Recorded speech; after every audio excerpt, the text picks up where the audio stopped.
Really proud of our guys. Momentum is such a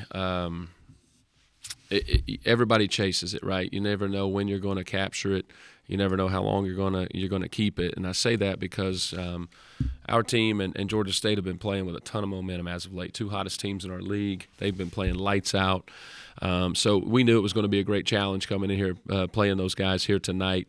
And just credit our players. They did an unbelievable job. I thought that was our best complete game on both sides of the ball. I thought our execution was unbelievable. We were running our offense fast and physical. I don't know how many wide open shots we generated, especially for Mark and Bryce. Had they made them, we're probably talking about an even more incredible offensive effort. But defensively, we got to credit our guys. They said, hey, the second time around playing these guys, our staff came up with some really good adjustments as to how we would strategically guard what they're trying to do and how they'd been beating teams. Clearly it worked, but you got to credit the players for coming in and applying that over the last 3 days and building up a specific set of habits that would allow us to be able to take them out because they'd been the top offensive team in our league, and we were able to take them out of that here tonight. I guess to talk about that defensive effort a little bit more, I asked the players when they're in here, but McMullen, Edwards, Lane, those guys have been as good as just about any trio in the conference lately. And not only did they not score a lot of points, like none of them took more than 8 shots. Yeah. Just what was kind of the focus and effort as far as like trying to slow those guys down? Our players didn't tell you the secrets, did they? Good, very nice. We're going to need those again. I thought they just did a great job of just making it difficult on those guys. We were just way too relaxed last time guarding Tenari Lane, and he's been on a tear as of late. He's been shooting 55% from 3. It's been incredible, and they've been shooting as a team. And so we just made it tough on him, right? We made every catch tough. We blew up every screen. We had a hand up before every catch. We guarded him, with some incredible discipline. Bryce did a lot of that. I mean, the guy only got 7 shots off and only made 1 field goal. I mean, that was incredible discipline to be able to guard him and kind of take him out. And then Cesar's been playing like the best player in the league. He averaged 26 a game last week and 2 wins and was player of the week. We hold him to 14 points. He only gets 1 shot in the second half. So that was a total team effort on a guy like that. It wasn't like there was one player just guarding him. Oftentimes it was our little tiny small guards, fighting him in the post and then collectively how we were blitzing and getting it out of his hands. But I thought our guys just did an incredible job appreciating and respecting the scout that was put together. Then they applied it. And then we needed to make a few, small adjustments at halftime. It wasn't like we did anything different. We did some things better. But they listened to that, and they did a great job applying it. And it's kind of, flip side of that is your team, or Mark had been so hot. And, obviously he doesn't have a great shooting night tonight, and it doesn't slow you down a lot because you've got a variety of guys that you can kind of go to. Just what's it say about your group that, you do have that and you can't just focus on one person? Yeah, well, you look at what we were able to do to Georgia State, right? We took their 2 best guys out of it here tonight, and it just wasn't enough to beat us. And, I don't know that they did a great job taking Mark out of it. He got some wide-open looks and didn't hit them, but we had other guys who could step up. And then I think Mark deserves a ton of credit for that too, because he would just, he didn't allow that to affect him on the defensive side of the ball, how he ran our team, how he executed, and how he shared the ball. He still gets 4 assists, only 2 turnovers, still has 11 points, and he misses 7 threes, and I know 6 of those, there wasn't anybody within 15 feet of him. So we very easily could have been talking about how he's still, an incredible hot streak. But he got other guys involved, and, I think that's why we have a great team because, we've got great players, but we've got a great collection of players and a great team when one of them isn't necessarily having their best night. You think that Mark maybe struggling from the floor actually kind of motivated him more on defense to make some plays, and he seemed really aggressive there, especially in the first half? Yeah, I think it did. Absolutely, right? And that's just the growth that we've been able to see with him in the 3 years that we've had him. And that's what you'd expect out of a 6-year senior who prioritizes winning, right? Again, he didn't hang his head when he missed wide-open looks that he got because he generated a lot of those for himself and his teammates. But he moved on to the next play, and he got it back, and it increased his intensity on the defensive side of the ball. And so that's a testament to him and his maturity. When you have a player like Bryce who can sort of live or die, so to speak, from three-point land, the mental game has to be such a big part of his game. Where do you think his mental is at right now in terms of just how efficient he is shooting? I would tell you Bryce's mental is on whatever details we tell him to lock in on both sides of the ball, right? If you're thinking about shooting and that's where your mind is, you're probably not going to shoot it well. It's how the game of basketball works, right?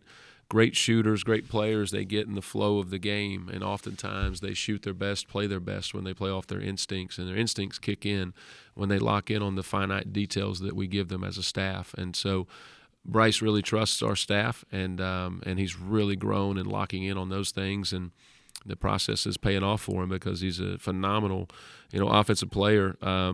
I don't know how many times they just left him, right? And it surprised him. He was too open because he's not even that open when he shoots in the gym by himself. But he's a complete player. He's driving, he's dishing. He got 4 assists tonight. He's quietly become an unbelievably gifted ball screen playmaker for us, right? And then because of how well he shoots it and his overall skill set, he's able to finish at the rim. So his shooting is a big part of it. It's the base of who he is as an offensive player, but he's certainly learning to grow and build off of that. So, I mean, with the top seeds being anybody's race at this point, I mean, how have you been taking each game down the stretch? Honestly, just not thinking about any of that. It's there, right? And I don't want to give you a bad answer because I know it's important. But we just talk about getting better. That's it. We literally on Monday we came in.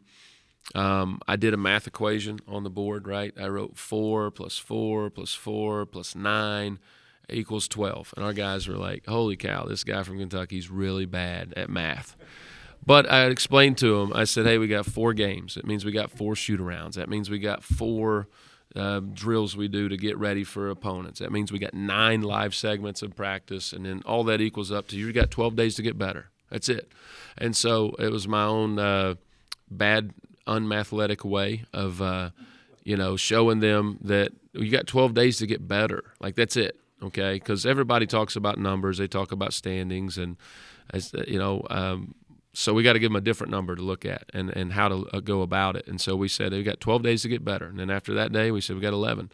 I don't know what our count is right now, but that's where our focus is. And our guys, they finished my sentence in the locker room there. And I said, come in tomorrow and let's do what? He said, let's just get better tomorrow, Coach. I said, that's what we're going to do. Yeah.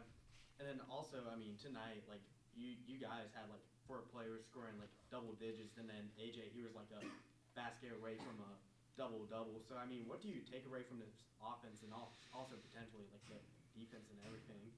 Yeah, AJ, a basket, maybe a free throw away, from getting his second or third double-double here this year. So I know he's not happy about that.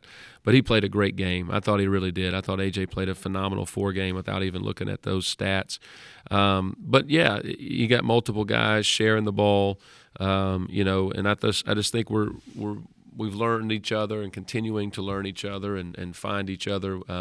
We had so many times tonight where guys were just screening unbelievable to get each other open, but then we didn't force a tough shot, and then somebody comes cutting out of nowhere that we didn't even work on and, makes the right play and finds their teammates. So that means our chemistry and our connectivity has really increased compared to what it was earlier in the year. And so that's what you'd like to see this time of year. Your players tonight had the chance to participate in the Morgan's Message dedication game. Being a part of college athletics, how important is it to kind of bring light to the mental and the human side of the sport? It's so unbelievably important, especially now, right? Because with the demands on these guys, right, whether it's social media, it's transfer portal, it's NIL, it's gambling that's going on. There's so much more on today's student athletes than there ever was before. But it's still the same game. It's still they got to go to class, they got to graduate, they have to do all the things that guys had to do 5, 6, 10 years ago. So it's a lot of pressure, right? And we've got to make sure we give the right attention to the fact that they're not robots, they're not computers, they're not employees, they're not professionals. They're young men, they're human, right? And they have their own personal problems. We try our best to make sure that they don't bring those to the court, but we certainly don't want to sweep them under the rug. We want to be there for those guys. And so, we're glad to be a part of this. We were thrilled, when it was brought to our attention. Our guys wore the warm-ups. I've got the wristband on them. They keep it on the rest of the year because, taking care of these guys, overall health, certainly their mental health is extremely important. mean, it'd be kind of rare that you get this late in the season where you can still bring in guys like Red Thompson or Jarrell Pope late in the game. Kind of speak to the value of doing that even late in February. Yeah, and I wish I could have got Red in just a little bit earlier, to be honest with you, because he deserves to get some minutes, and he's certainly ready once he gets in there to be able to do that. But, yeah, it's not very often that, you get into conference play, especially playing high-level games and opponents like these here, that you get a chance to get those guys in. We weren't able to get all of our walk-ons in there at the very end, and it's no disrespect to any of those guys, but, we had a chance to get one guy in, so we got Pope in. And I got to credit the student section. They were yelling at me pretty hard to get Pope in. So I gave them what they asked for. So now I need them to return the favor and pack that place out on Saturday. How about that? This late in the season, was this a next level game for this team? What do you mean? I mean, have you elevated? Oh, yes. I think so. Yeah, I think, I told Dave on the radio, I think it's the most complete game on both sides of the ball that we've been able to do, right? Best defensive effort. And we've had games, I think, Georgia Southern, right? We were just lights out last week offensively, just hitting threes. We were just okay defensively.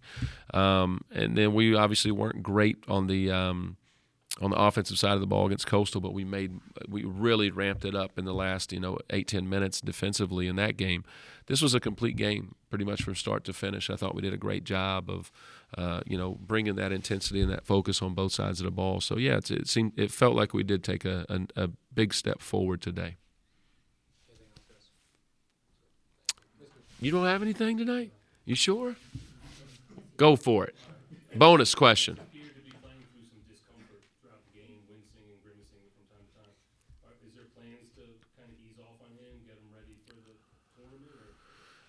We'll get them ready for tomorrow's, kind of where our mindset is. But, shout out to Corey, our trainer, does an incredible job, and keeping our guys healthy. And, this time of year, we're just so mindful of all of our players, of the mileage that we put on them. We really monitor that. It's really important.